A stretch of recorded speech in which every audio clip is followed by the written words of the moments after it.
Bonsoir, entrons ensemble dans le temps du débat, comme tous les soirs, du lundi au vendredi sur France Culture.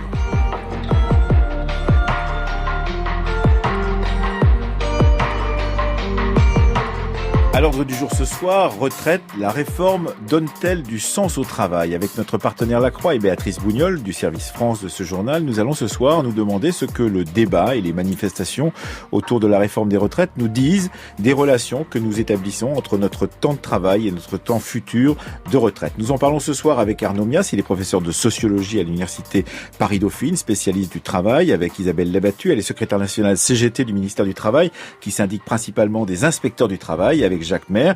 Il est député LREM de la 8e circonscription des Hauts-de-Seine et il a été DRH dans le privé. Et vous êtes, Jacques Maire, un des 7 rapporteurs des projets de loi autour de cette question de la réforme des retraites. Et je voudrais commencer tout simplement avec vous en vous posant une simple question. Est-ce que une bonne retraite, selon vous, est une forme de reconnaissance du travail accompli, Jacques Maire ? La retraite, effectivement, pendant très très longtemps a été simplement une fin de vie très brève. Maintenant, c'est plutôt une deuxième vie, la retraite, vu l'espérance de vie qui s'allonge de façon forte. Et donc, il faut lui donner un sens. Et le sens, c'est pas uniquement la récompense du travail fait. Le sens, c'est une capacité à vivre et à bien vivre une deuxième partie de vie qui, maintenant, est presque aussi longue que la durée de vie au travail. Valérie Labattu, est-ce que cette question vous intéresse ? Est-ce que vous pensez justement qu'une bonne retraite, c'est ce qui nous permet de reconnaître que nous avons fait un travail qui nous a satisfait, qui est un travail accompli pour la société, mais pour nous-mêmes aussi? Je pense que pour certaines personnes, notamment pour celles qui ont un travail pénible, la retraite, c'est aussi une juste récompense des efforts accomplis. Et parfois, même, elle est pensée en termes de compensation. On a parlé des régimes spéciaux, les 42 régimes spéciaux, sans vouloir approfondir plus avant cette question. Je pense que pour certaines personnes qui ont estimé avoir eu des conditions de travail pénibles et avoir accepté, dans ce cadre, un certain nombre, par exemple, des horaires atypiques, c'est-à-dire des personnes qui estiment avoir fait certaines concessions dans leur travail, la retraite apparaît comme une juste compensation. Mais il ne faut pas que le pacte de départ soit trahi en route, en quelque sorte. Il ne faut pas que les conditions de départ soient modifiées en route, parce qu'alors il y a rupture du pacte social. Arnaud Mias, vous êtes professeur de sociologie, je l'ai dit, vous êtes spécialiste de cette question du travail, et en particulier des bouleversements actuels du travail. Oui, je pense qu'effectivement, cette question, c'est un enjeu extrêmement important, et je vous félicite d'avoir soulevé cette question de l'articulation entre ces transformations de l'âge de la retraite, non pas l'âge pivot, etc., mais du temps de la retraite, et de ce que cela peut vouloir dire de la transformation de notre rapport au travail, de la place du travail dans nos sociétés, et de la place du temps de la retraite, qui n'est pas un temps de non-travail, c'est un temps qui peut être consacré aussi à des activités utiles à la collectivité, et qui, en ce sens-là, effectivement, ça soulève des questions importantes. Béatrice Bougnol, vous êtes notre partenaire du journal Lacroix, vous travaillez au service France, vous vous intéressez à ces questions et vous avez mis, d'une certaine façon, cette question donc du rapport travail-retraite au centre de notre débat aujourd'hui. Oui, bonsoir. Et peut-être qu'on peut continuer et commencer, j'allais dire avec vous, Arnaud Mias, à aller dans le cœur du sujet peut-être, parce que justement, on peut se demander dans un premier temps si l'évolution des conditions de travail aujourd'hui, et notamment la fragmentation du travail, enfin c'est un de vos sujets d'enquête, est-ce que l'évolution de ces conditions de travail, en fait, a un impact sur l'attente que les salariés aujourd'hui et les travailleurs en général peuvent avoir par rapport à leur retraite future?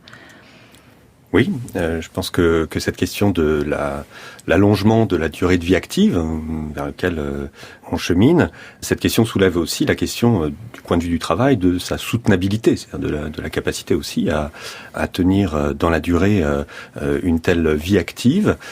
Cette question de la soutenabilité, c'est pas une question proprement physiologique.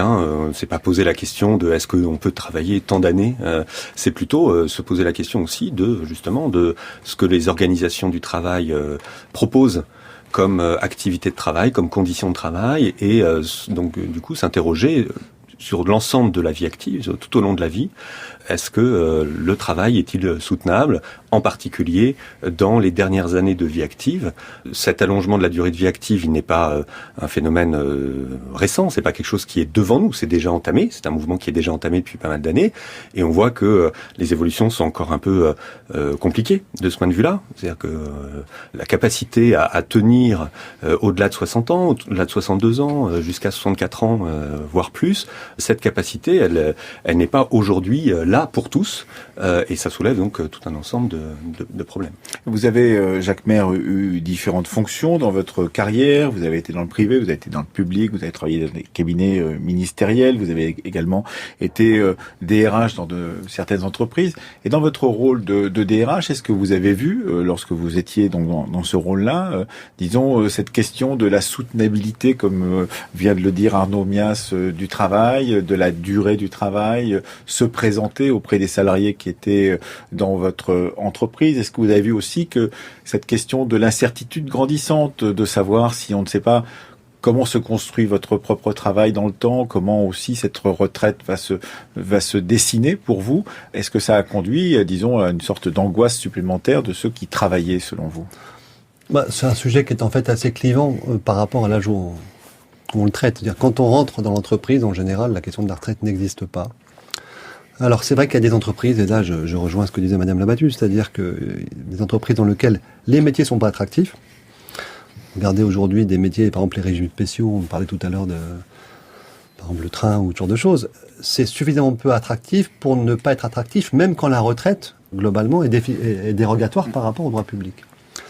Et aujourd'hui, effectivement, c'est vrai que les gens, globalement, veulent s'impliquer dans le monde du travail d'une manière qui fasse sens maintenant, qui fasse sens aujourd'hui, au moment où j'y suis, au moment où j'y rentre. Et puis, chemin faisant, au fur et à mesure, et ça, moi, je l'ai bien vécu à plusieurs reprises, il y a une espèce de lassitude pour beaucoup, et on voit très bien, ça se traduit par beaucoup de choses, par exemple sur l'absentéisme, sur la motivation, sur l'engagement. Ceux qui subissent leur travail, finalement, voient la retraite comme étant une espèce d'objectif. Et ceux qui sont impliqués, évidemment, voient le travail comme pas uniquement une libération, mais une contribution positive. Et puis, il y a des moments de décrochage. Alors, par exemple, un moment de décrochage très important, c'est quand votre conjoint va en retraite. Alors là, effectivement, vous avez, vous avez 10 ans de moins que votre mari, ou l'inverse, ou votre épouse, et tout d'un coup, là, il y en a un qui est à la retraite, l'autre n'est pas. Et là, effectivement, on l'a constaté, une espèce de décrochage, de désinvestissement, parce que l'environnement familial et l'environnement quotidien changent complètement. Et puis, il y a effectivement ce qui était dit tout à l'heure, c'est-à-dire les vrais facteurs de pénibilité, l'épuisement au travail. Et là, c'est pas uniquement de l'épuisement physique. Moi, je me rappelle, par exemple, l'entreprise où j'étais, il y avait encore beaucoup d'encaisseurs de chèques. C'était leur métier, d'aller encaisser les chèques des primes de façon régulière. Quand vous faites ça pendant 30 ans, évidemment, ça commence à être un peu démotivant. Et puis, vous vous sentez dépassé par les choses technologiques, etc. Béatrice Bougnol.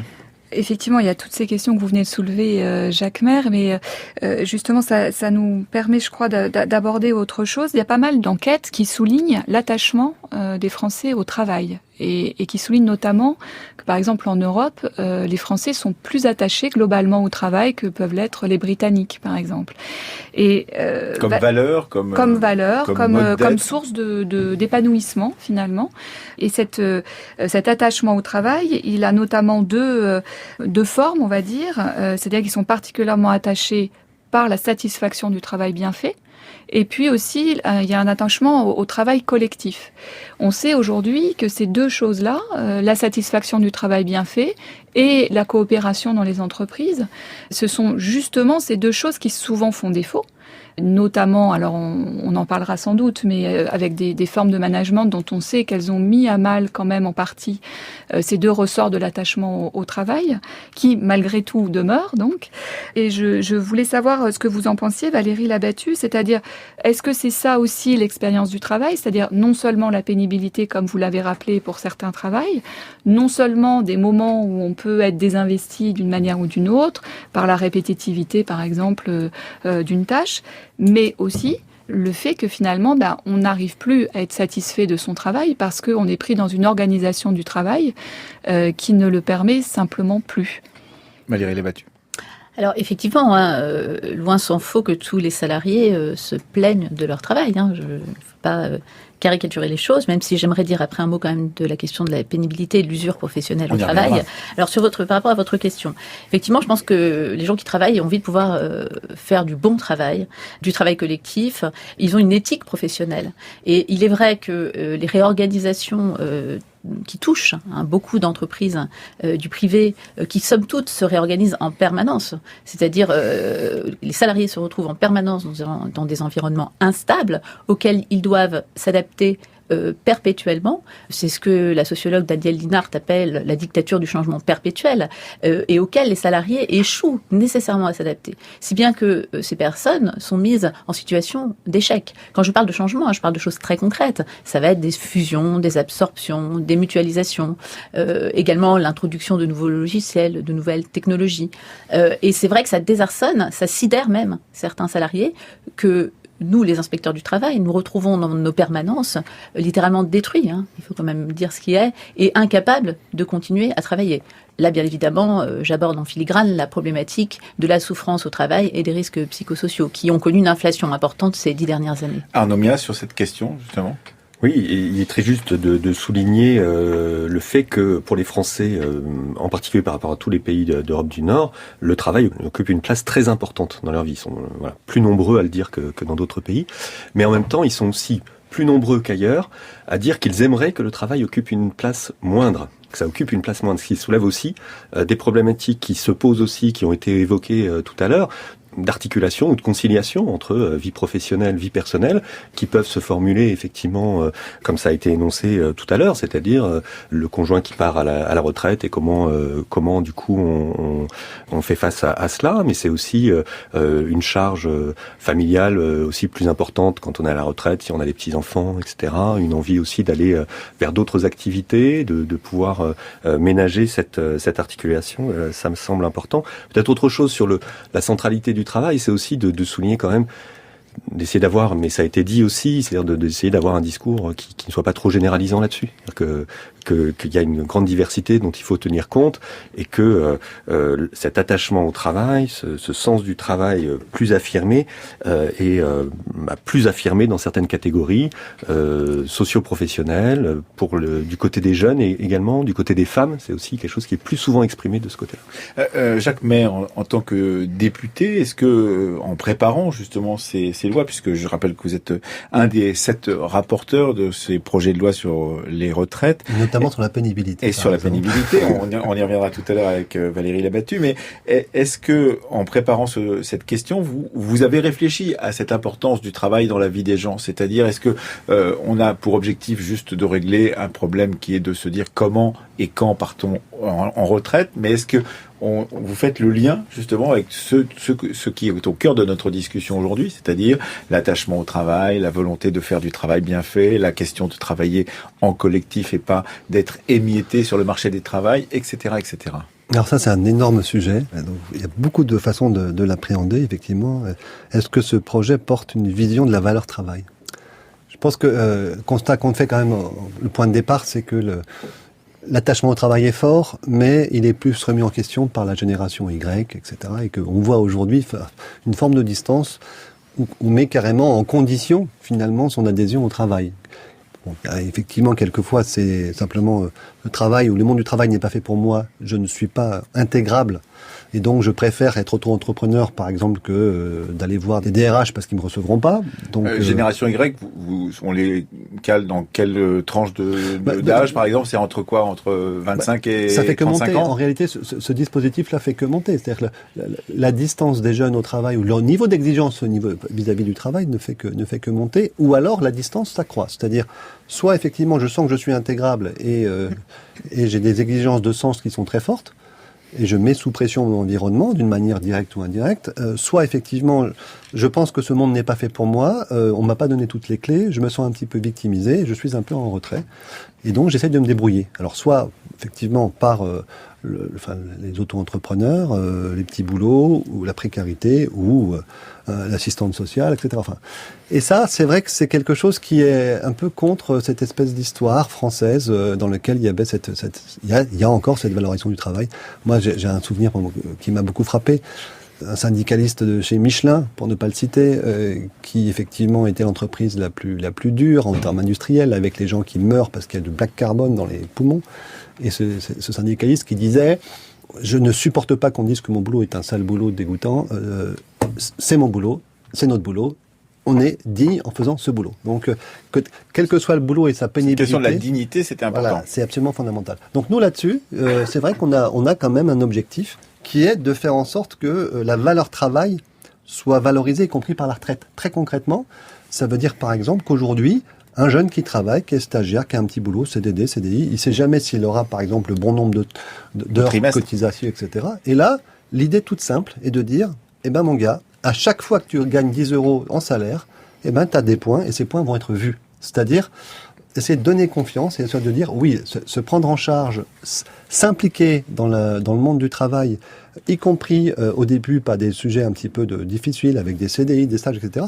Nous, on essaye de faire en sorte que d'abord, on prépare pas la catastrophe à long terme de ces auto-entrepreneurs qui n'auront aucune retraite, mais aussi on veut te rendre visible à toi le fait que cette protection sociale, elle t'est accessible et elle se construit tous les jours. Peut-être que le jeune apprécierait pas que vous le tutoyiez aujourd'hui. Parce que j'ai des enfants de cet âge-là, donc vous savez...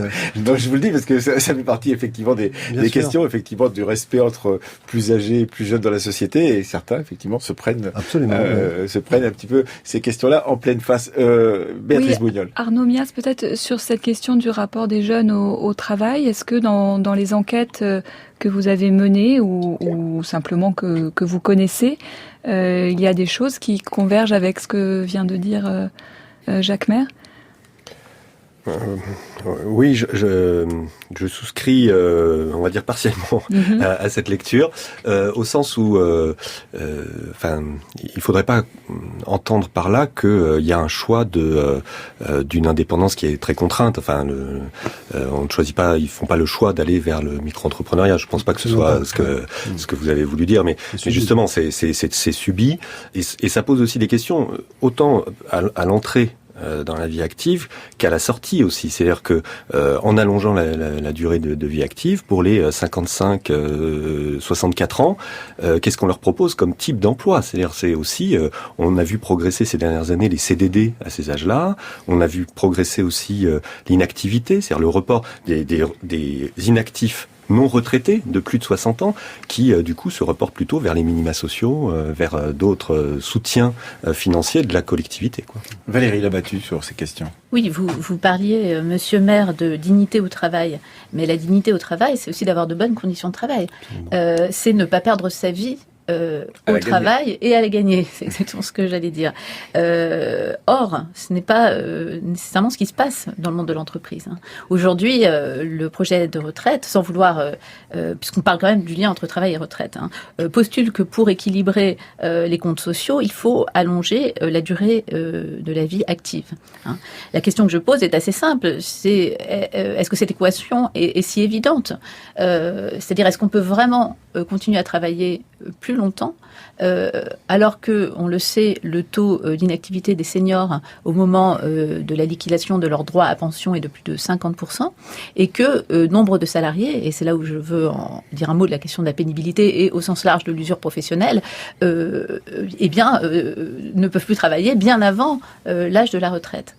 Alors, une petite phrase d'Emmanuel Macron, prononcée le 3 octobre dernier à Rodez, a fait grand bruit, je le cite: « Moi, je n'adore pas le mot pénibilité parce que ça donne le sentiment que le travail, c'est pénible. » Alors, c'est un peu comme disait Tartuffe dans la pièce éponyme de Molière, cacher ce sein que je ne saurais voir.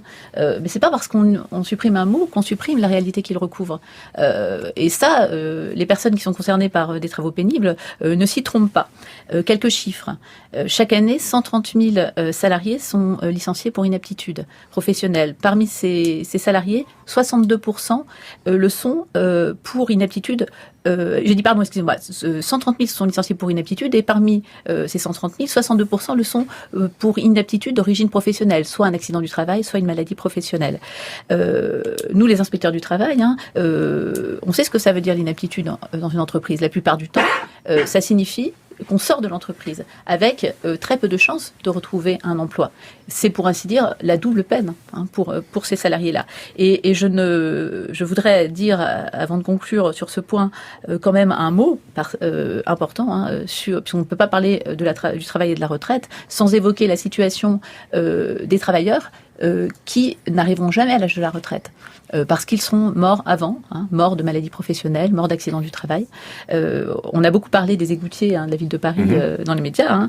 J'ai retrouvé les statistiques. Les enquêtes épidémiologiques montrent que la mortalité avant 65 ans est 2 fois plus importante chez les égoutiers de la ville de Paris que dans la population test. Voilà, donc je pense qu'il faut garder à l'esprit qu'aujourd'hui, le travail tue, le travail ampute, le travail blesse. France Culture, le temps du débat, Emmanuel Laurentin. Notre question aujourd'hui dans le temps du débat, c'est une question autour de la réforme des retraites. La réforme donne-t-elle du sens au travail et donc le lien entre travail et retraite, en compagnie d'Arnaud Mias, qui est professeur de sociologie à l'Université Paris-Dauphine, spécialiste du travail, de Valérie Labattu, secrétaire nationale CGT du ministère du Travail, qui syndique principalement des inspecteurs du travail, et Jacques Maire, qui est député LREM de la 8e circonscription des Hauts-de-Seine, mais également un des 7 rapporteurs des projets de loi sur la retraite. Et nous sommes en compagnie de notre partenaire La Croix, en la présence de Béatrice Bougnol. Oui, Jacques Maire, peut-être que vous souhaitez répondre à ce que vient de dire Valérie Labattu, puisque vous soulignez tout à l'heure que vous étiez notamment en charge de la pénibilité dans le projet de loi actuel. Donc sur cette question peut-être de la pénibilité, et puis aussi peut-être sur la question de l'emploi des seniors, qui est particulièrement en lien avec le sujet. Bien sûr. Sur la pénibilité, il y a une espèce de petit paradoxe, en fait, que nous partageons avec les syndicats, qui est de dire, si on commence à donner l'impression que la réponse à la pénibilité, c'est une retraite anticipée, il y a un énorme risque de désinvestissement, en fait, de l'effort des entreprises pour supprimer la pénibilité à la base et pour rendre le travail moins pénible. Et voilà. Et donc, il faut à la fois... C'est un pari, ça, quand même, qui est fait à la fois par les syndicats et par vous-même. Oui, c'est-à-dire que... On se dit tous ensemble, attention, il y a évidemment des conditions de départ anticipé quand la personne ne peut plus travailler. Donc ça, c'est l'incapacité que vous avez évoquée. Soit effectivement, quand elles ont eu des travaux extrêmement difficiles et que même sans maladie professionnelle, sans accident de travail, voilà, elles ont eu un travail quand même extrêmement usant pour le corps ou pour l'esprit, on le dit. Maintenant, effectivement, il faut pas être dans une situation dans laquelle les gens se disent bon, l'un dans l'autre, finalement, moi comme patron ou moi comme salarié, on subit cette situation, ou moi comme syndicaliste, finalement, il y a une compensation qui est suffisante et le problème est réglé. Donc on est bien d'accord là-dessus. C'est pour ça que le gouvernement a ouvert le chantier qui complique les débats d'ailleurs en disant il faut traiter 3 sujets. Il faut traiter la prévention de la pénibilité dans la négociation, c'est en cours actuellement. Il faut traiter la reconversion, et ça c'est un sujet qui est absolument pas traité correctement aujourd'hui, c'est-à-dire on peut aussi se dire qu'on met des moyens pour faire en sorte que la personne, à l'échelle de sa vie professionnelle, sait qu'à un moment, à 15 ans, à 20 ans de vie professionnelle, elle a le financement qui lui permet de passer à une vraie reconversion. C'est ce que disait dans un entretien à la Croix le Premier ministre Édouard Philippe il y a peu de temps. Pas facile, parce qu'on est attaché à son métier, par exemple, et que c'est pas facile, effectivement, y compris mentalement, de changer, mais nécessaire, et c'est le cas dans notre pays. Et puis il y a la compensation, c'est-à-dire le départ anticipé. Et bon, sur le départ anticipé, c'est vrai que c'est un départ anticipé, mais en même temps, Madame Labattu l'a dit, il y a le paradoxe qui est l'augmentation de la durée de vie.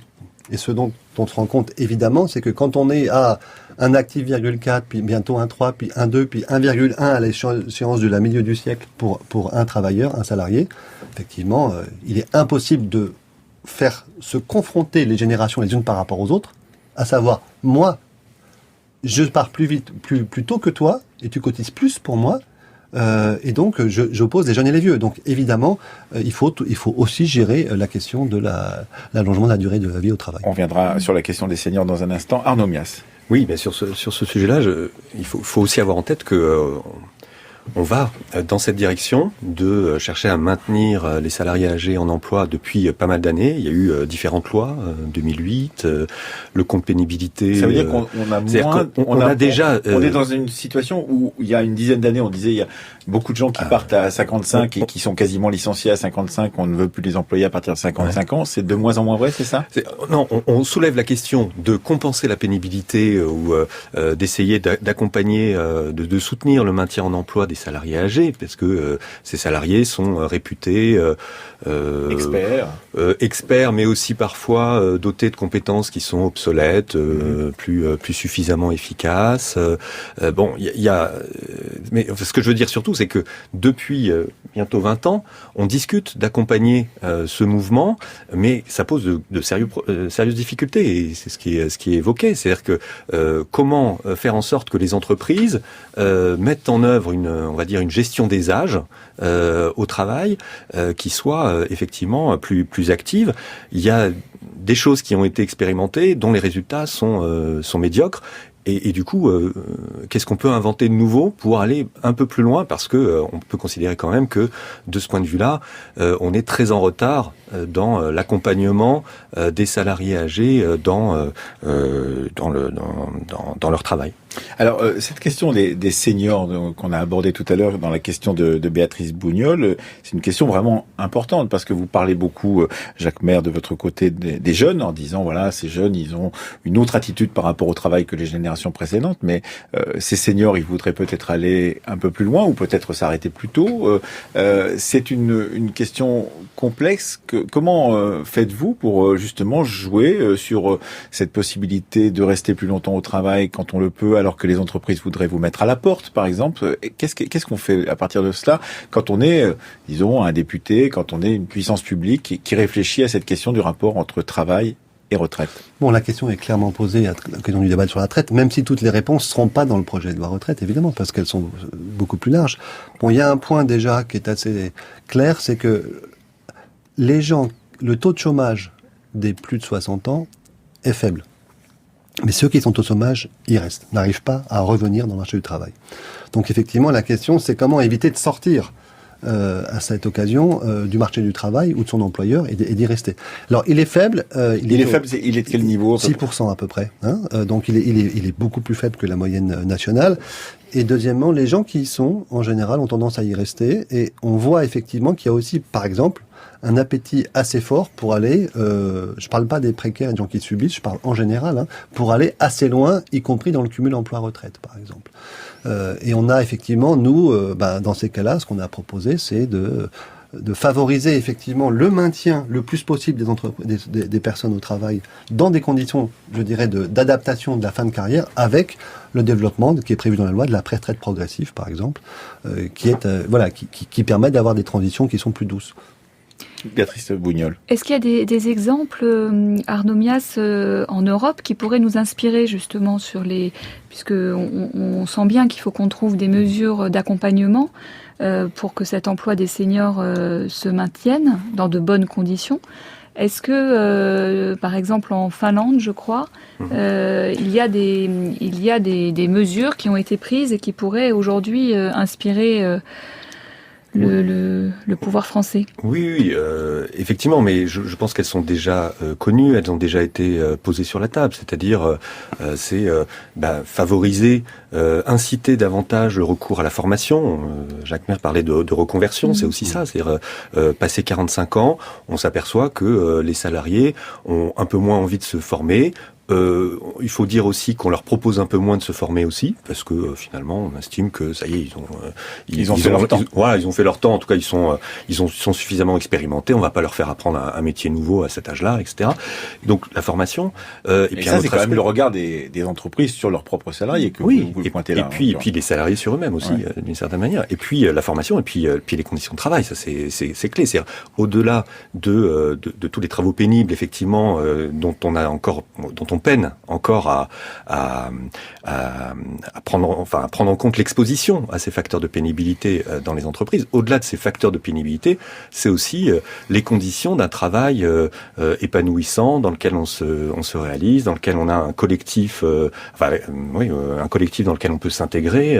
C'est tout cela qui fait aussi que ces salariés auront envie de se maintenir en emploi durablement et ne penseront pas à saisir la première occasion pour quitter leur emploi. Valérie Labattu. Oui, j'aimerais revenir sur deux choses. D'abord sur la question effectivement du compte de prévention de la pénibilité, qui je crois ne s'appelle plus comme ça, puisqu'il s'appelle, me semble-t-il, le compte professionnel de prévention. Toujours la même idée, il faut gommer le terme pénibilité. Voilà, un mot sur ce compte.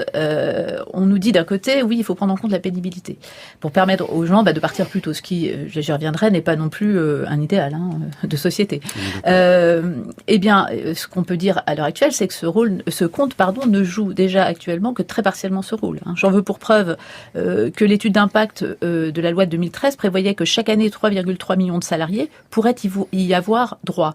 Or, ce n'est pas le cas puisque en 2016, il y a eu 870 000 salariés qui en ont bénéficié et 650 000 en 2017. Donc c'est très peu. Oui, c'est bien très en peu. deçà des ambitions, premièrement. Deuxièmement, ce compte de pénibilité qui avait donc été introduit en 2013 a connu un coup de rabot terrible en 2017 puisque 4 critères de pénibilité ont tout simplement été supprimés.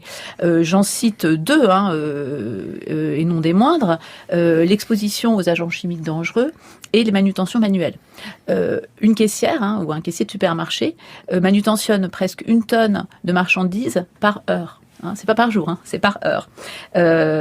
Donc bien sûr, ce sont des salariés qui sont, alors pour le coup, qui développent des maladies professionnelles de type troubles musculo-squelettiques, qui sont des maladies très invalidantes et qui parfois ne permettent même plus aux gens de reprendre un travail. Donc je m'interroge sur cette dichotomie entre les intentions et les actes. Autre risque, toujours par rapport à la pénibilité, c'est qu'on ne voit se profiler à l'horizon des négociations conduites entreprise par entreprise.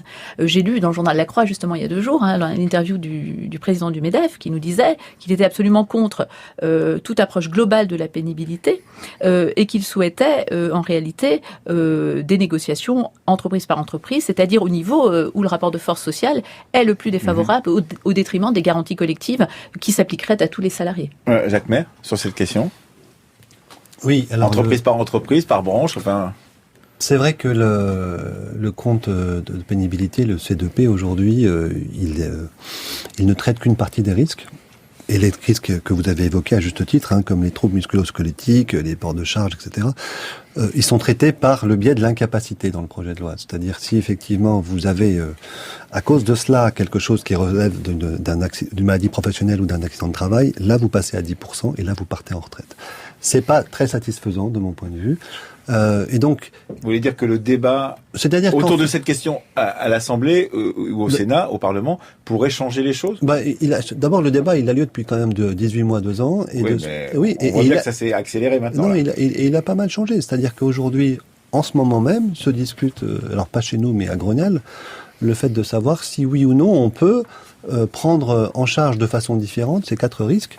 Et effectivement, de ce point de vue, ce qui est probablement en discussion aujourd'hui, c'est des accords de branche qui permettent et pas des accords entreprise par entreprise comme le souhaite. Il y a 2 choses différentes. C'est l'accord de branche, et là je ne veux pas, je ne sais pas encore ce que sera le résultat, mais la philosophie est la suivante. L'accord de branche déterminera les métiers sensibles, facteurs de pénibilité, sous forme de répertoire professionnel, et c'est l'entreprise qui dira effectivement, parmi ces métiers, je vais dans tel secteur, dans telle branche, effectivement, les personnes concernées sont celles-ci ou celles-là. Après, quelles conséquences on en tirera? En termes de prévention, ça c'est sûr, c'est très clair. En termes de reconversion, ça il y aura des conséquences. Et puis en termes de retraite, ce sera effectivement la discussion au Parlement. Une des questions qu'on pouvait se poser et qu'on s'est posé avec Béatrice Bouniol lors de cette discussion préparatoire à notre débat d'aujourd'hui, Arnaud Mias, c'est de se demander si l'État aujourd'hui n'est plus le maître du jeu. Vous avez travaillé sur les nouveaux modes de travail, vous avez travaillé sur l'éclatement, sur l'arrivée du travail en miettes, en particulier sous le coup des GAFA, de tous ceux qui privatisent l'espace public, qui voudraient d'une manière ou d'une autre changer les modes de travail avec la question de l'auto-entreprise et en profiter. Est-ce que d'une certaine façon, vous pensez que l'État aujourd'hui a toutes les cartes en main pour pouvoir résister à une pression qui vient de partout, et en particulier de l'étranger dans beaucoup de cas, de grosses entreprises qui changent les règles de jeu, ou qui, du moins, voudraient changer les règles du jeu et ne plus appliquer les règles telles qu'elles le sont dans le Code du travail en France. Est-ce que vous avez cette impression-là ? Je vais répondre peut-être en deux temps à votre question. Je pense d'abord, vous soulevez là des problématiques qui sont effectivement des problématiques que je perçois moi comme des problématiques d'agression du droit du travail direct par des entreprises qui cherchent à échapper à tout prix au pas cadre, simplement à la fiscalité, mais aussi, ouais. Mais voilà, enfin on le voit sur tous les faux indépendants auto-entrepreneurs qui livrent à vélo, qui conduisent des personnes en voiture, etc., qui font des micro-tâches sur leur ordinateur. Bon, on voit là effectivement une dégradation. Après, il faut aussi prendre la mesure de ce phénomène qui reste quand même encore, heureusement, relativement marginal. La deuxième chose que je voudrais dire quand même sur la question du rôle de l'État dans tout ça, effectivement, l'État ne peut pas tout faire. Si je reviens sur notre question d'aujourd'hui... Il y a un Premier ministre qui avait dit ça il y a quelque temps. Non, ouais, je sais. Ça ne va pas porter chance. Je suis pas dans la même position que lui.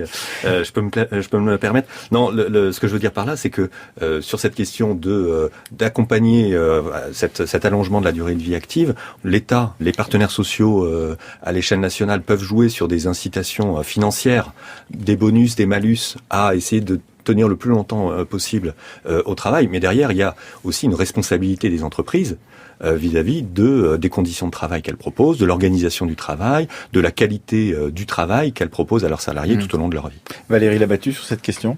Oui, encore faut-il que l'État n'affaiblisse pas lui-même les garanties collectives qui existent et qui sont offertes aux travailleurs. Ici, j'aimerais revenir rapidement sur... Brièvement, mais la tendance ces dernières années est à l'affaiblissement des garanties collectives et des droits des travailleurs. J'en veux pour preuve les ordonnances Macron, qui ont inversé la hiérarchie des normes et qui ont donc fragilisé ce qu'on appelle l'ordre public social en remettant en cause ce qu'on appelle le principe de faveur. Ça veut dire qu'on peut aujourd'hui déroger en moins favorable à une norme supérieure. Typiquement, un accord d'entreprise peut dans certains domaines déroger un accord de branche. Autre point extrêmement important, et puisque vous parliez, monsieur maire, de la prévention des risques professionnels, c'est la suppression des CHSCT. L'acteur de la prévention des risques professionnels dans l'entreprise, c'était le CHSCT. Il avait des pouvoirs extrêmement importants. C'était une comités d'hygiène et de sécurité. Excusez-moi, oui, le comité d'hygiène et de sécurité et des conditions de travail, qui était l'instance chargée de la prévention des risques professionnels et de l'amélioration des conditions de travail. Et il a été purement et bonnement supprimé par les ordonnances Macron de septembre 2017, ce qui a des conséquences ravageuses pour les salariés, puisqu'on parle des risques professionnels, puisque vous parliez de la prévention, voilà une instance qui fonctionnait bien et qu'on a jugé opportun de supprimer.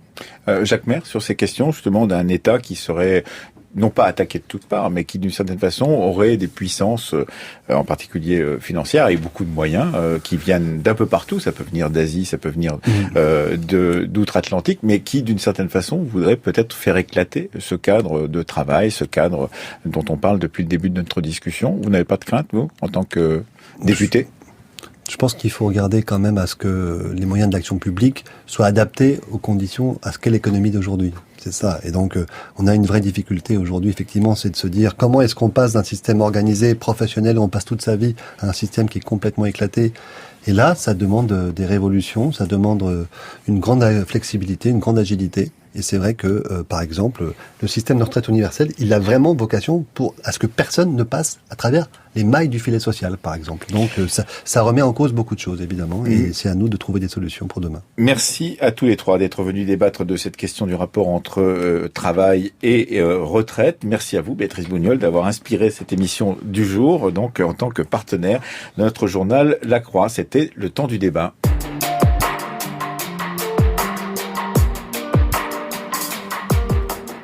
Chloé Cambrelin, Hugo Boursier, Fanny Richer, Rémi Baille et Louise André. Et puis évidemment Théo Gomard à la technique aujourd'hui et Émilie Valla à la réalisation.